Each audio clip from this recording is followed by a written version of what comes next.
my name's Emma McGann. I'm a pop singer-songwriter and independent artist based in the UK.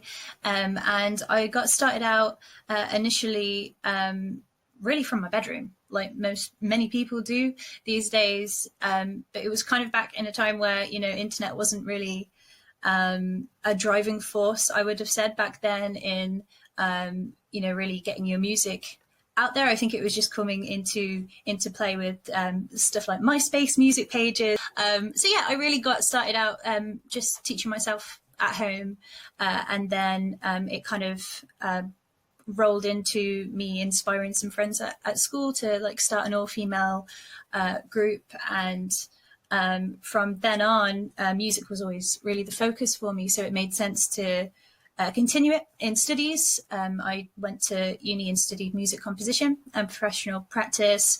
I graduated in 2012, I think. It seems like a lifetime ago now. And ever since, I've just pursued this independent kind of avenue, but also a kind of hybrid online route, an untraditional approach, which I found really kind of challenging, but also really rewarding in places as well. So that's a little bit about how I started out. That's great. How would you describe like your writing process, or how you go about writing something new? Do you get your fans involved? Is it kind of something that you internalize and it's all about like you in the moment, or like how would you describe that? I think over the past 5 or 6 years, it's definitely changed. When I first started out, it would be a very internal thing. So I would be probably a little bit more controlled over that situation, and maybe a bit precious about it, in that I wanted it to all come from me, and it had to be completely my thing, and any kind of outside influence I wasn't too hot on the idea of. But as time's gone on, I think I've become a bit more open-minded in that I do include my fans and have included them in like songwriting aspects of what we've done in the past. So, for example, last year we invited them into a live stream where they could see the first vocal takes for a new single that would be coming out later in that year. So to kind of giving them an insight into the early stages of what the track was, so they feel like they've been there since the very beginning. And I've kind of carried that ethos of that connection between me and my fans through everything I do now, because I think it's a very strong tool to have in your belt. That kind of ability to just communicate with the people that listen to your music. I think it's people should. Artists in particular should treat it as a two-way street, because the fans are there to support you, and I think it's a two-way reciprocation thing. Right. Yeah, totally.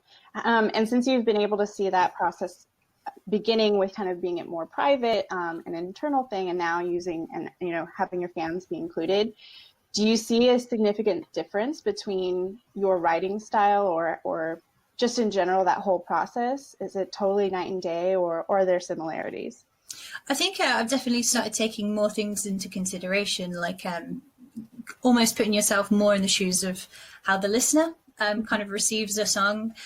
So I'm more conscious probably in the last 5 years or so of how a song would make a listener feel, where they might be listening to a song. Would they be listening to it in the setting of a birthday party, or how is it gonna resonate with them, and on what level?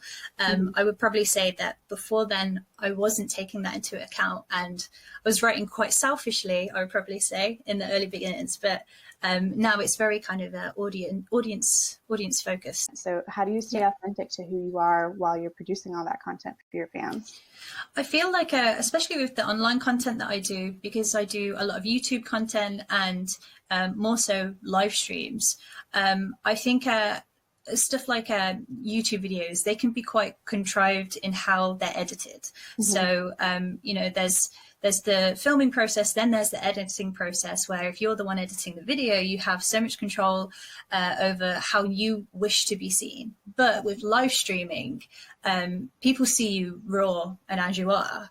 And I feel like it's very hard to not be yourself and to put on a bit of a character, I guess, in that scenario. And that's why I've kind of adopted that as my main form of content, because it feels more human to me. So it would be very much like me and yourself having a conversation right now. Right. It just feels like, you know, they're there watching you, and they have the option to type and send you messages and stuff, and you can just be in the moment with them. I think it's almost like you're lifting the barriers at a show, really, and getting them on stage, like inviting them on stage to live in the moment with you, as opposed to having that kind of traditional wall that's usually between the artist and the fan. So when it comes to the live streaming content, I think that is the online kind of moment in which like they really see the real me. And I think that's the content where I feel like I can just easily just very much be myself, and it's really enjoyable that way. So how did you find out about Songtrust and ultimately choose us as your publishing administrator? So I came across Songtrust. I think it was via friends that we knew initially had recommended Songtrust, and we were really interested because I'm an independent artist and I wanted to be, you know, self-published. And then I believe we met you guys out at McGann, and the team were really, really wonderful in terms of telling us exactly what we'd be able to do, answered any questions we had. So we were 100% kind of invested in trying it out. And since then, what we found is not only the kind of functionality of what you guys do, but also the resources that you provide to people who out there who might not understand the first thing about publishing. There's not a lot of people or companies out there that do that, and I think that's a very valuable thing for artists who already have a million and one things to worry about. To have you know, something that is a one-stop shop that is so easy to do, and a team there to answer any questions is like very, very kind of, you know, clearly is something that was very valuable to us and to my mini team that we have. So that's how I first came across Songtrust, and I'm very glad I did. What kind of advice would you have for up and coming artists, you know, just trying to make their way in the world?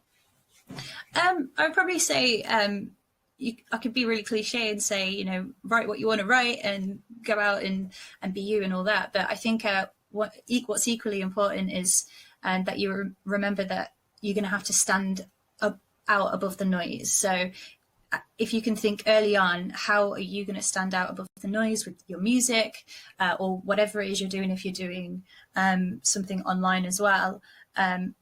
Really thinking about that and plotting that out in the early stages is going to help you in the long run, because there is a lot of noise these days, particularly like if you're in the genre of like pop singer-songwriter like me, there's a lot of people that do that thing. So be innovative, try new things, don't be scared to try new things, and always keep your eye on new tech and how you can integrate that into what you do if you're an online creator. And also the normal cliche things of write what you want to write as well, I guess.